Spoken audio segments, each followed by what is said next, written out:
Welcome back to Grains in Small Places, and today I'm going to show you how to make a brown butter chocolate chip cookie made with fresh milled einkorn. So let's get started.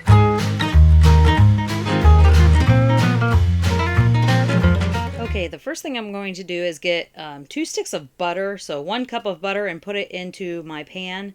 And I'm going to just use my induction burner here. This is what my stovetop is in my RV. We actually removed our RV oven to put in a dishwasher, so that was well worth it. I'm going to melt the butter on like a medium-high heat, and I'm going to brown this butter. It's going to give us this just a caramely delicious flavor. There's not really any other way to mimic it or fake it. You just gotta not skip this step because it's so good. So I'm actually going to just continue to move the butter around so that way it all melts evenly. And when it starts to boil, it will foam up, and it can foam out of the pan really quickly. So you just have to watch this and don't walk away, because once it starts to foam, it can burn fairly quickly. So we just want to watch it boil. Then it starts to foam up in the pan, and then after the foam starts for a while, you may have to lift the pan off the burner if it starts to come out of the pan. Happened to me a few times. Ask me how I know. Once all the butter solids have browned, then I can just remove this from the heat and let it start cooling down. And while the butter's cooling down, I'm going to go ahead and mill my flour. Today I'm going to use the einkorn wheat berries. I'm going to mill 1 2/3 cup of the einkorn berries, which is about 365 grams. And that should give me approximately 2 3/4 cups of flour. And to my flour, after I have it all milled fine, I'm going to add 1 teaspoon of baking powder, 1 teaspoon of baking soda, and 1 teaspoon of sea salt, and I'm going to mix that into the flour for the dry ingredients. And don't worry, you don't have to write all of this down. I have a printable recipe for you. I'll just link that in the description below, and that way you can just print it off and have it. Okay, and now I'm going to get my small but mighty mixer out, and I'm just going to go ahead and put the bowl in here. This is my second bowl. I have a plastic one also, which I prefer to use for my breads. And then I'm going to put the cookie paddle in there. And now that the butter has cooled down to room temperature, I'm just going to pour that right in. I'm going to go ahead and make sure I get all of the little brown butter solids out of there, because that's holding a lot of our flavor. And then I'm going to go ahead and add the sugar and the brown sugar, and I'm going to beat that with my mixer for probably about 2 minutes or so. Everything that I talk about, all of my kitchen gadgets and even the einkorn berries and all of that, I'll go ahead and link all of that below as well. That way you can check all of those goodies out. Okay, when I'm done doing that, now I'm going to go ahead and add my eggs. I'm going to add them one at a time. After they're both in there, then I'm going to beat them for about 3 minutes on medium high. So I'm going to use number 3 on my mixer. It's okay if it starts to look a little greasy and not incorporated at this point in time. It will come together. Alright, and I'm going to start to add in my vanilla, about a teaspoon of vanilla, and of course I like to use my homemade vanilla. I'll put a link to that recipe in the description and maybe up here somewhere as well. And I'm going to beat it for about 2 more minutes until everything's all fully combined and it starts to look a little bit like cake batter consistency. So now I'm going to slowly add my flour mixture, but I'm going to add it on the low setting until everything is all incorporated. I don't want to overmix this because I don't want my cookies to become tough. I also don't want to undermix it because I don't want a patch of just, raw flour in the middle of a cookie. So I chose to do these cookies with einkorn. This is a similar cookie recipe that I've made with sourdough before, and they are delicious. But these I decided to make with einkorn. That way I didn't have to mix anything up. The night before, I could make these the same day that I wanted to bake them if I wanted to, and just to kind of show you how a similar cookie can be made. If you want to check out the sourdough version of this cookie, which is even better than this version of the cookie, which is delicious, by the way, I will put a link to that as well.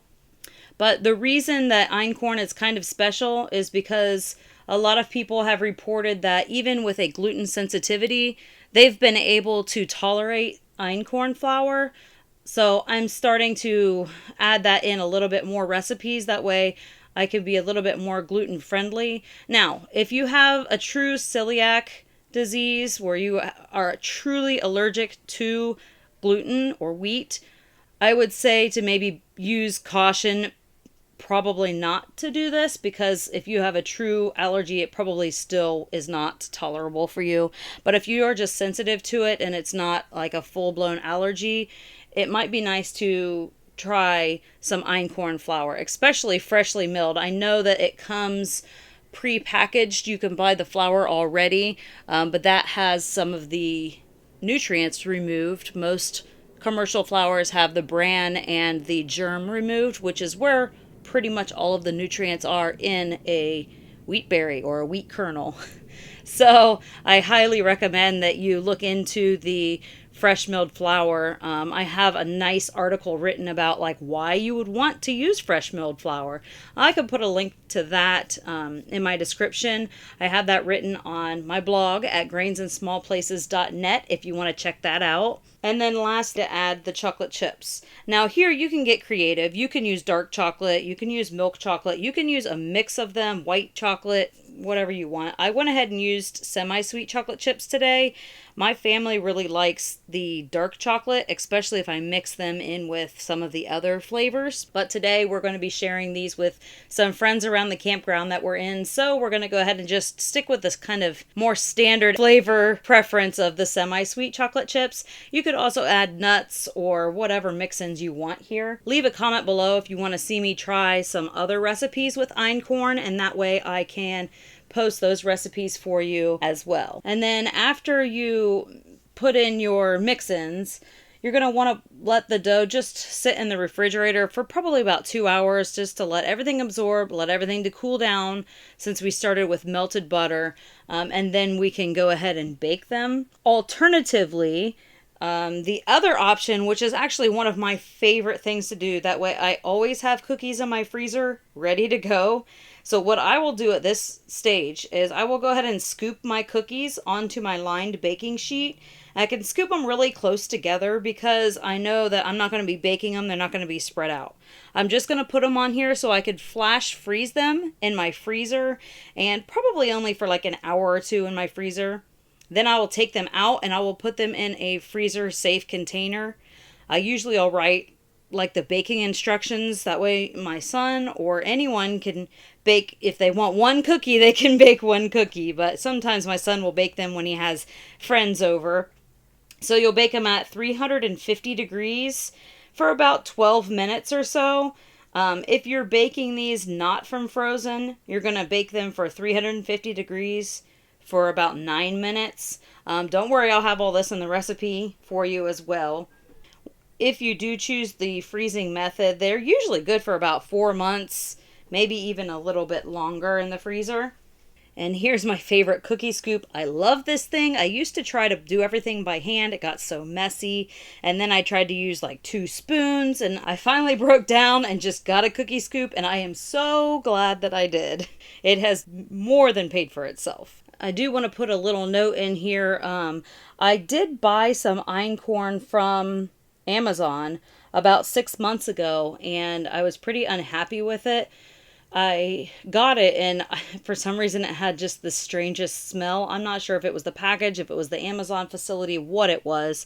So I stayed away from einkorn for a while, but I just really wanted to try it again. I didn't think I gave it a fair shot. So I went ahead and ordered a small bag of einkorn again from Amazon, but I did choose a different brand, and this brand came out beautiful. The smell was how it was supposed to smell. Kind of smells like, if you're familiar with farm, like a hay field or straw. It had the sweet smell of that, as opposed to like a, I don't know, sewage smell. I'm not sure how to explain it, but it was not pleasant. So this brand I really did like. I will link this one below and not the other one, just because I was not happy with the other one and I was very happy with this one. I've ordered some more and I've got tons in stock now. Okay, now it's another day. Everything's been frozen, and we're going to go ahead and bake some of these cookies straight from the freezer. They don't need to defrost or anything, and as you can see, I wrote 350 degrees for 13 minutes. I found that 12 minutes seemed to do a good job. So I'm just going to take them straight out of my bag, put them on the baking sheet, a little bit further apart this time because they do spread a little bit, but these cookies don't tend to spread a ton. So I was able to get this many on my 9 by 13. And then I went ahead and baked them, and you will see the delicious results.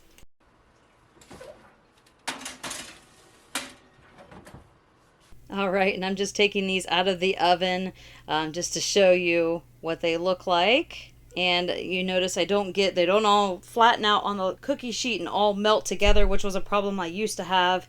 Generally, there's a few things that can go wrong there, but a lot of times it's not enough flour or not putting in the refrigerator before you bake them. There's a lot of reasons, but those are the two main ones. And then after they sit on the baking sheet for maybe 5 minutes or so, I'm going to go ahead and take them off and put them on my cooling rack.